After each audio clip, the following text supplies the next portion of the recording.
Yeah. Hey everybody, I'm Nate McGuire, and this is EatSocial. I'm hungry.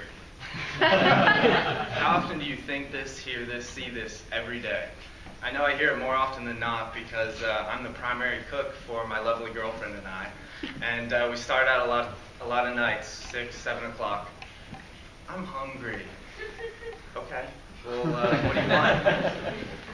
I don't know. Okay, well, what are you in the mood for? I have no idea. What do we have? I'm like, if only you could just tell me what you want. I can probably make you anything you could dream of. So that's what we set out to solve. EatSocial is an application that tells you what you can make with what you actually have. And we want to shorten the time from hungry to happy. So here's how we do it. So this is live on the web right now. It's intended for the iPad, so I'm going to demonstrate up here, and he's going to follow along on the screen. So we'll start out. This is the main page. I want to get you started with My Chef. And you can go in, and you can look at all these nice, pretty ingredients, and say, okay, what do I have in my pantry? I think I have some chicken, probably. What about these vegetables? Do I have anything here that looks decent? Oh yeah, it's, asparagus. That looks good. I think I have some of that. And kind of in a spicy mood. A little cayenne pepper, throw that in there. How do you want to cook it? So we give you a couple of options. We're not trying to get every single possible ingredient possibility that you may have, because that's a pain. Nobody wants to manage all of their inventory all of the time. So we want to know how you want to cook your meat and how you want to cook this other stuff, the other components of your recipe. So you can bake it, and we're going to bake, let's see, what do you guys want to do? Bake, steam? I think bake some veggies. And here's your answer. So you have some really delicious looking food up on the screen. Yeah, who's hungry now? So you can take this, and I can say, man, that looks awesome. Click on that recipe, and you're going to get a nice little summary here of what you can make. Not really sure I want to make that. Let's go back. You know, this bacon-y thing over here, it looks pretty awesome. That's some bacon wrapped chicken stuffed with kale, and that's something, these are actually all recipes that I've made.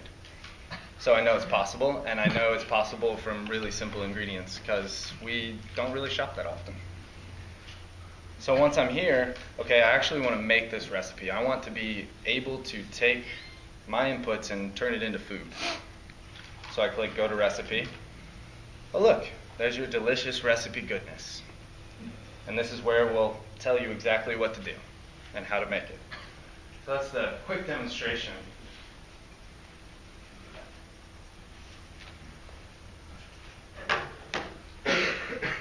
So what is EatSocial? Fundamentally, we're a food application that tells you what you can make with what you actually have.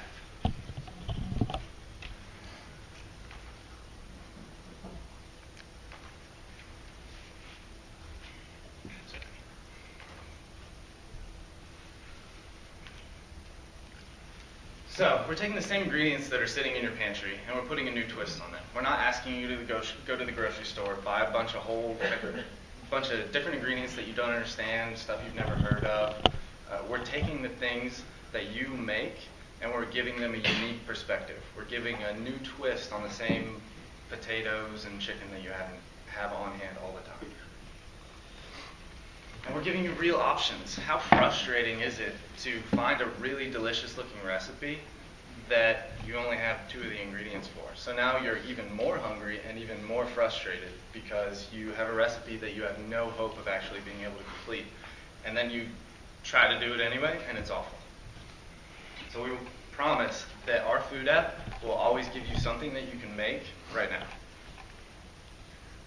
It's also interactive. So once you find a recipe, you can make it, you can store it, and you can share it. We want you to be able to interact with others, tell people what recipes you have, and browse our very own personal food porn gallery. You can even ask a friend for an ingredient you're missing. So, I need some sugar. Anybody have a cup of sugar? So, how did we get to this point? We started out by figuring out where are these people going to be. So Saturday morning, we left and we went to the farmers market downtown. We went to Whole Foods and we went to HEB nearby the ATI Center. And we surveyed about 100 people, 65 independent groups, and we asked them a whole slew of questions around cooking, recipes, a lot of different things. But fundamentally, we wanted to know what was the hardest part about cooking for them. And we found out, they told us. 62% cited time and mess is the most important thing to them, or the hardest thing about cooking to them. So it takes too long, it's too messy, and it's just complicated. It doesn't need to be that way. People also let us know that they really care about using recipes as discovery tools. They're not following them word for word, they're taking creative ideas and implementing them in their own life. And they care about ease of use. Which brings us to our competition. There's a lot of it. The food realm is huge. It's a $1 trillion market in the US alone, but there's also a lot of competitors. We feel that these competitors don't go anywhere near what we do in terms of matching discovery and ease of use, giving something that people can really actually do, not possibilities that don't exist. And we do this through reducing the time from hungry to happy and giving you an easy way to discover new possibilities with food. And it's only $1. So who wants it? Who's hungry? And that's it. This is our team. I want to give a special thanks to everybody that helped test out our app.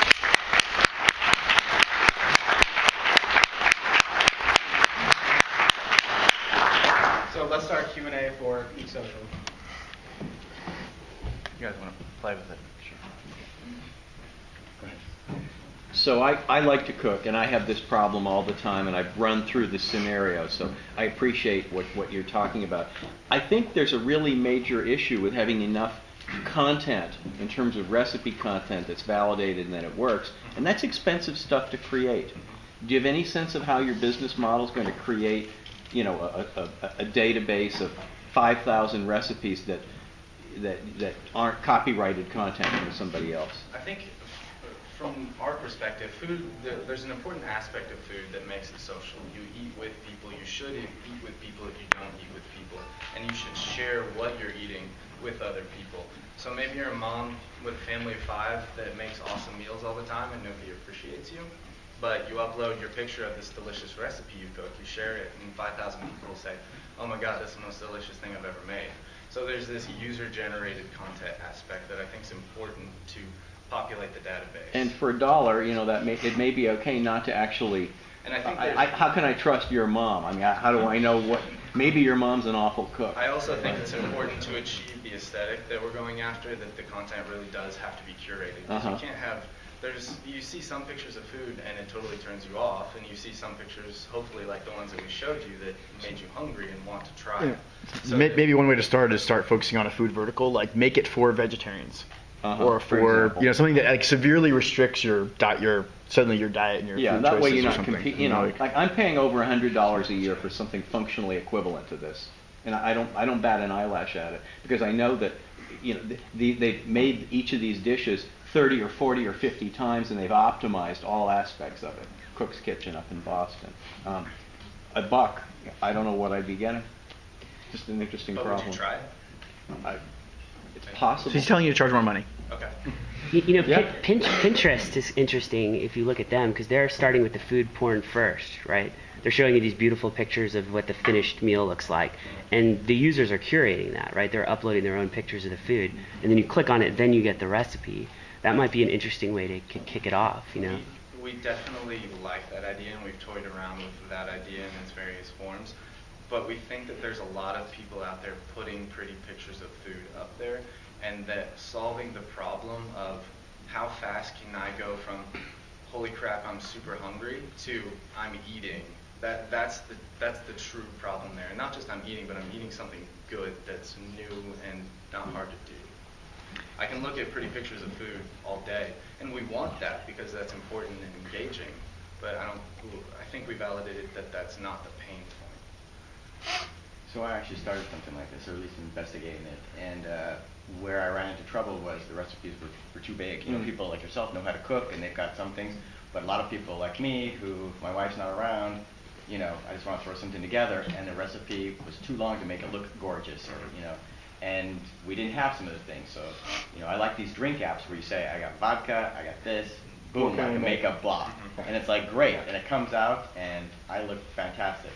So, you know, that was a challenge for me. So I think there's a fine line to walk, especially because people say I don't think we heard from more than 2 people. I follow recipes word for word. Everybody says I look at it, I use it, I try to follow it.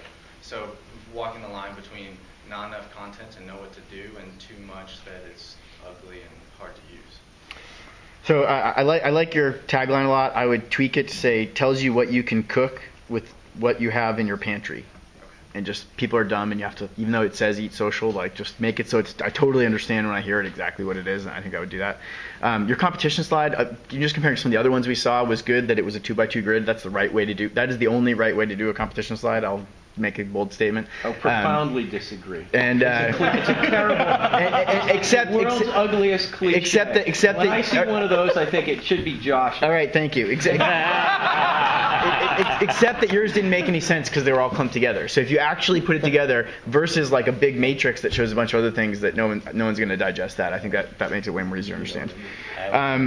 I think the biggest challenge that I see with this is he kind of touched on is like, you kind of show the big food ingredients, like I have chicken and I have broccoli, but it's going to be like, do you have cumin?